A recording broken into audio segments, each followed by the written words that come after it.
আসসালামু আলাইকুম। গত 7ই মে 2025 ভালকুড়ি ক্যাম্পের নিকটবর্তী নতুন বাজার নামক স্থানে সকাল 6 ঘটিকায় 5 জন লোক চলাফেরা করলে স্থানীয় জনগণের সন্দেহ হয় এবং দ্রুত ক্যাম্পে খবর দেয়।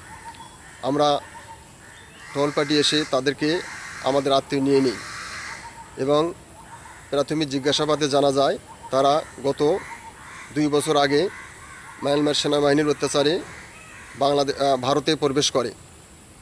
সেখানে তারা 2 বছর মাটিয়া নামক একটা রিফিউজি ক্যাম্পে ছিলেন এবং তাদের 5 জনার 5টি রিফিউজি কার্ড রয়েছে। তারপর গত কয়েকদিন আগে রিফিউজি ক্যাম্প থেকে তাদের কিছু পোশাকধারী ব্যক্তি গাড়িতে নিয়ে প্রায় 2 ঘন্টা চলে।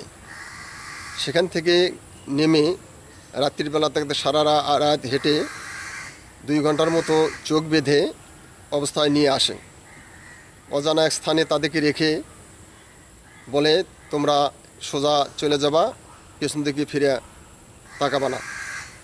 বান্ডেল থাকলে প্রতি সেনমানিতে টাকা বাঁচবে। বিকাশ সেনমানি বান্ডিল কিনে জিতুন প্রতি লেনদেনে।